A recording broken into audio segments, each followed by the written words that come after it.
Hi, this is Kesia. +2 സയൻസും അതിനുശേഷം ഫിസിക്സും പഠിച്ച ഞാൻ I graduated in psychology. Kerala police സേനയിലെ ഒരു അംഗമായി. I began my career as a yoga instructor. ഞാനിവിടെ 2 കൊല്ലം എറണാകുളത്ത് തന്നെ ഞാൻ വക്കീലായിട്ട് പണിയെടുക്കണേ. After finishing my bachelor's in business administration, I did my graduation in computer science. പേരനഘ നാട് കണ്ണൂർ പഠിച്ചത് എഞ്ചിനീയറിംഗ്.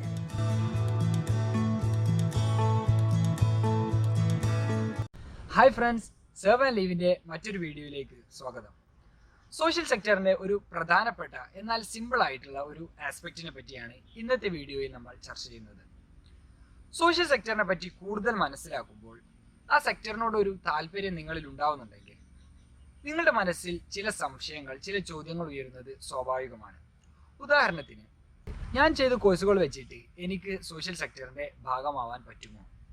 അതുപോലെ തന്നെ ഞാൻ ഈ ഒരു പർട്ടിക്കുലർ മേഖലയിൽ വർഷങ്ങളായിട്ട് ജോലി ചെയ്തു വരികയാണല്ലോ, can I still be a part of social sector? അല്ലെങ്കിൽ questions like am I too young or too old to join social sector as a professional? ഇത്തരത്തിലുള്ള ചോദ്യങ്ങൾക്കെല്ലാമുള്ള ഉത്തരം ഇന്നത്തെ വീഡിയോയിലൂടെ നിങ്ങൾക്ക് ലഭിക്കുമെന്ന് പ്രതീക്ഷിക്കുന്നു. ഞാനിപ്പോൾ പഠിച്ചുകൊണ്ടിരിക്കുന്നത് ബാംഗ്ലൂരിലെ അസീം പ്രേംജി യൂണിവേഴ്സിറ്റിയിലാണ്. ഞാനവിടെ ചെയ്തുകൊണ്ടിരിക്കുന്ന MA എഡ്യൂക്കേഷൻ, യൂണിവേഴ്സിറ്റി പ്രൊവൈഡ് ചെയ്യുന്ന മറ്റു PG കോഴ്സുകൾ എല്ലാം തന്നെ സോഷ്യൽ സെക്ടറിലേക്ക് നമ്മെ ലീഡ് ചെയ്യുന്ന പ്രൊഫഷണൽ കം അക്കാഡമിക് കോഴ്സുകളാണ്. എൻ്റെ കൂടെ ഈ സെയിം കോഴ്സ് ചെയ്തുകൊണ്ടിരിക്കുന്ന കുറച്ച് സുഹൃത്തുക്കളെ ഞാൻ നിങ്ങൾക്ക് പരിചയപ്പെടുത്താം. അവരുടെ എഡ്യൂക്കേഷൻ ഓർ പ്രൊഫഷണൽ ബാക്ക്ഗ്രൗണ്ടും അവരെന്തുകൊണ്ടാണ് സോഷ്യൽ സെക്ടർ ചൂസ് ചെയ്തത് എന്നുള്ളതുമാണ് അവർ ഈ വീഡിയോ ക്ലിപ്പുകളിലൂടെ നിങ്ങളോട് പങ്കുവെക്കുന്നത്. ഒന്ന് ശ്രദ്ധിച്ചു നോക്കൂ. പേരനഘ നാട് കണ്ണൂർ പഠിച്ചത് എഞ്ചിനീയറിംഗിന് ശേഷം ജോലി ചെയ്തതും ഇപ്പോൾ MA എഡ്യൂക്കേഷന് ശേഷം ജോലി ചെയ്യാൻ ആഗ്രഹിക്കുന്നതും സോഷ്യൽ സെക്ടർ. എഞ്ചിനീയറിംഗ് പഠിക്കുന്ന സമയത്ത് മേക്ക് എ ഡിഫറൻസ് എന്ന് പറഞ്ഞ ഒരു ഓർഗനൈസേഷന്റെ കൂടെ വോളണ്ടിയർ ചെയ്യാറുണ്ടായിരുന്നു. അപ്പൊ തിരുവനന്തപുരത്തുള്ള ഒരു ഷെൽട്ടർ ഹോമിന് ശനി ഞായർ ദിവസങ്ങളിൽ അവിടുത്തെ കുട്ടികളെ പഠിപ്പിക്കാൻ പോകാറുണ്ടായിരുന്നു. അപ്പോഴാണ് ദൂരെ നിന്ന് കണ്ടും വായിച്ചറിഞ്ഞതുമായിട്ടുള്ള സമൂഹത്തിലെ ഒരുപാട് കാര്യങ്ങൾ അടുത്തറിയാനും മനസ്സിലാക്കാനും സാധിച്ചത്. പിന്നീട് എഞ്ചിനീയറിംഗ് അല്ല എന്റെ വഴിയെന്നും ഒരു മൾട്ടിനാഷണൽ കോർപ്പറേഷന്റെ ക്യൂബിക്കിളിൽ നിന്ന് ജോലി ചെയ്താൽ അത് എന്നെ സാറ്റിസ്ഫൈ ചെയ്യില്ല എന്നും സോഷ്യൽ സെക്ടറാണ് എന്റെ വഴിയെന്നും തീരുമാനിക്കാൻ വലിയ ബുദ്ധിമുട്ടുണ്ടായിരുന്നില്ല. ആ തീരുമാനത്തിന് പിൻബലമേകുന്നതായിരുന്നു 3 വർഷം ടീച്ച് ഫോർ ഇന്ത്യയിൽ ജോലി ചെയ്ത എന്റെ അനുഭവങ്ങൾ. ഞാൻ നിസാം, തിരുവനന്തപുരം തോന്നയ്ക്കൽ സ്വദേശിയാണ്. MA ഇംഗ്ലീഷ് പഠനത്തിനും BEdനും ശേഷം ഹയർ സെക്കൻഡറി ക്വാളിഫയിങ് എക്സാമായ സെറ്റ് കെയർ ചെയ്തിരുന്നു. 10 വർഷത്തിലധികമായി കേരള പോലീസ് സേനയിലെ ഒരു അംഗമായി ജോലിയെടുത്തു വരുന്നു.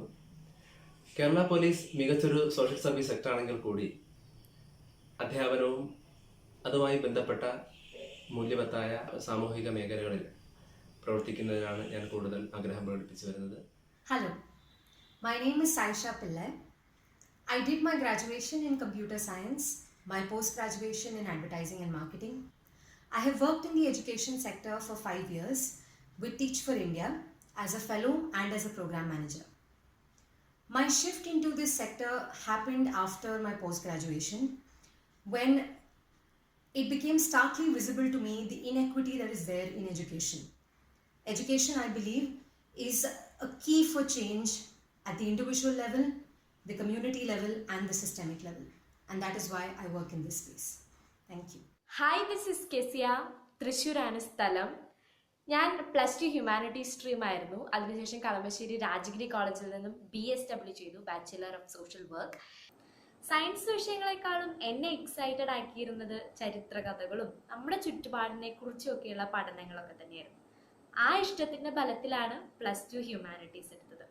അതിനുശേഷം ഒരുപാട് ഓപ്ഷൻസ് ഉണ്ടായിരുന്നു, ജേർണലിസം, പൊളിറ്റിക്സ്, ഇക്കണോമിക്സ്. പക്ഷേ തെരഞ്ഞു പിടിച്ച് സോഷ്യൽ വർക്ക് തന്നെ ചൂസ് ചെയ്തു. ഒരു സോഷ്യൽ വർക്കർ ഒരു വ്യക്തിയുടെ ജീവിതത്തിൽ എത്രത്തോളം മാറ്റങ്ങൾ കൊണ്ടുവരുന്നു, അതിലൂടെ അയാളുടെ കുടുംബത്തെ അല്ലെങ്കിൽ അയാളായിരിക്കുന്ന സമൂഹത്തെയൊക്കെ ഒരു എക്സ്റ്റെൻഡ് വരെ ഇൻഫ്ലുവൻസ് ചെയ്യാൻ പറ്റുക എന്ന് പറയുന്നതിൽ ഒരു പ്രത്യേകതയില്ലേ, അതുകൊണ്ട് തന്നെയാണ് സോഷ്യൽ വർക്ക് ചൂസ് ചെയ്തത്. Hi, I'm Sana. I'm from Chennai. I graduated with a degree in English literature from Women's Christian College. I began my career as a yoga instructor, and entering into the field of education happened completely by chance.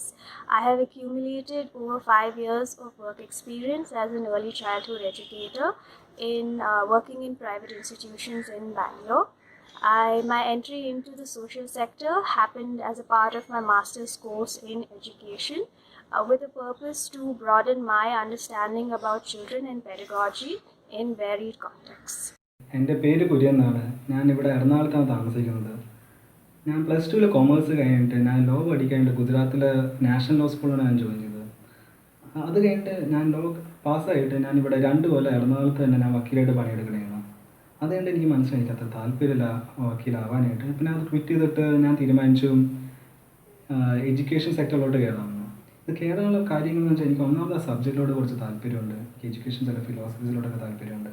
അതല്ലാണ്ട് പിന്നെ ഭയങ്കര സ്കോപ്പുള്ളൊരു കോഴ്സും കൂടെ. കാരണം നമുക്ക് teacher educators ആവാം, നമുക്ക് academicians ആവാം, നമുക്ക് കൂടുതൽ റിസർച്ചിനുമാണ് എഡ്യൂക്കേഷനിൽ തന്നെ. ചിലവർ കരിക്കുലം ഡിസൈനിങ്ങിൽ പോകുന്നുണ്ട്. അപ്പോൾ ഭയങ്കര ഡിമാൻഡുള്ള ഒരു പ്രൊഫഷനും കൂടി ഇവിടെ എഡ്യൂക്കേഷൻ പ്രൊഫഷൻ എന്ന് വെച്ചാൽ. I'm Kirtana from Bangalore. I graduated in psychology and spent a year working with a soft skills training company called Future Impact Learning. My job primarily entailed facilitating value-based public speaking lessons for children in rural and urban Tamil Nadu. I'm currently pursuing my master's in education as a result of a desire to apply my knowledge in psychology in the education space and also make children more aware, socially responsible, and critical thinkers who will be able to close that gap between what they're learning in schools and the world around them. This is Jawahar Ali. എൻ്റെ social സെക്ടറിലേക്കുള്ള കടന്നുവരവ് വളരെ അപ്രതീക്ഷിതമായിരുന്നു. Plus 2 സയൻസും അതിനുശേഷം ഫിസിക്സും പഠിച്ച ഞാൻ കേരളത്തിൽ തന്നെ 1 വർഷം അധ്യാപന ജോലിയുമായി മുന്നോട്ട് പോകുമ്പോഴാണ് ജമ്മു കാശ്മീരിൽ പ്രവർത്തിക്കുന്ന യെസ് ഇന്ത്യ ഫൗണ്ടേഷൻ എന്ന ഓർഗനൈസേഷന് കീഴിൽ ഒരു സ്കൂളിൽ അധ്യാപകനായി ജോലി ലഭിക്കുന്നത്. പിന്നീട് മഹാരാഷ്ട്രയിലെ എലഗന്റ് ഐഡിയൽ ഫൗണ്ടേഷൻ എന്ന ഒരു ഓർഗനൈസേഷനിൽ വൈസ് പ്രിൻസിപ്പളായും അതുപോലെ തന്നെ അക്കാഡമിക് കോർഡിനേറ്ററായും ജോലി ചെയ്യാനുള്ള ഒരു അവസരം ലഭിച്ചു. ഇതിലൂടെയെല്ലാം ഞാൻ എൻ്റെ മേഖല സോഷ്യൽ സെക്ടറാണെന്നുള്ള തിരിച്ചറിവിലേക്ക് എത്തി. Hi, my name is Akansha and I'm from Chennai. After finishing my bachelor's in business administration, I started working with an investment banking firm for 2 years. Certainly the pre-placement offer was huge, but after a while I did not find myself enjoying the work. So without any specific plan, I quit my job and started volunteering with a not-for-profit organization in the space of early childhood education. The work and the people I met piqued my interest in education. Looking back now, my journey of transition from corporate to social sector certainly was difficult because leaving a high-paying or secure job was not well supported, mainly due to the lack of understanding the immense scope this space has to offer. I hope you will make an informed decision. All the best. Social sector എന്ന വിശാലമായ ഒരു ലോകത്തെ ചെറിയൊരു space ആയിട്ട് പരിഗണിക്കാവുന്ന എൻ്റെ ബാച്ചിലെ ഡൈവേഴ്സിറ്റിയാണ് നിങ്ങളിപ്പോൾ കണ്ടത്. ഇവർക്കൊക്കെ പുറമെ 25 വർഷത്തോളം കേരളത്തിലെ ഒരു ഹയർ സെക്കൻഡറി സ്കൂളിൽ അധ്യാപികയായി വർക്ക് ചെയ്ത ശേഷം ആ ജോലി രാജിവെച്ചുകൊണ്ട് സോഷ്യൽ സെക്ടറിലേക്ക് കടന്നു വന്ന മലയാളിയായ ഒരു സുഹൃത്തു മുതൽ ഇതുപോലെയുള്ള വ്യത്യസ്തങ്ങളായ മേഖലകളിൽ നിന്നും സോഷ്യൽ സെക്ടറിലേക്ക് കടന്നു വന്ന പലരും എൻ്റെ കൂടെ ഒരു ക്ലാസ്സിലിരുന്നു കൊണ്ട് പഠിക്കുന്നുണ്ട് എന്ന് പറയുമ്പോൾ സോഷ്യൽ സെക്ടർ അക്കോമഡേറ്റ് ചെയ്യുന്ന ഒരു ഡൈവേഴ്സിറ്റിയാണ് നിങ്ങൾ മനസ്സിലാക്കേണ്ടത്. കാര്യം ഇത്രയേ ഉള്ളൂ. നിങ്ങൾ ഏത് കോഴ്സ് പഠിച്ചവരാവട്ടെ, ഏത് മേഖലയിൽ ജോലി ചെയ്യുന്നവരാവട്ടെ, നിങ്ങൾ ഇൻട്രസ്റ്റഡും കമ്മിറ്റഡുമാണെങ്കിൽ you have a place in social sector. നിങ്ങളുടെ ബാക്ക്ഗ്രൗണ്ടിനേക്കാൾ നിങ്ങളുടെ പാഷനും കമ്മിറ്റ്മെൻറ്റും കൺസിഡർ ചെയ്യുന്ന ഒരു മേഖലയാണിതെന്ന് ഒരിക്കൽ കൂടി ഓർമ്മപ്പെടുത്തിക്കൊണ്ട് ഈ വീഡിയോ ഇവിടെ വൈൻഡപ്പ് ചെയ്യുകയാണ്. ഈ വീഡിയോ നിങ്ങൾക്ക് ഉപകാരപ്പെട്ടു എന്ന് വിശ്വസിക്കുന്നു. അടുത്ത വീഡിയോയിൽ ഒരു ഇൻസ്പയറിംഗ് ലൈഫ് സ്റ്റോറിയുമായിട്ട് ഒരു സ്പെഷ്യൽ ഗസ്റ്റ് നമ്മോടൊപ്പം ചേരുന്നുണ്ട്. ആ വീഡിയോയുമായി നിങ്ങളിലേക്ക് എത്തുന്നതുവരെ ബൈ.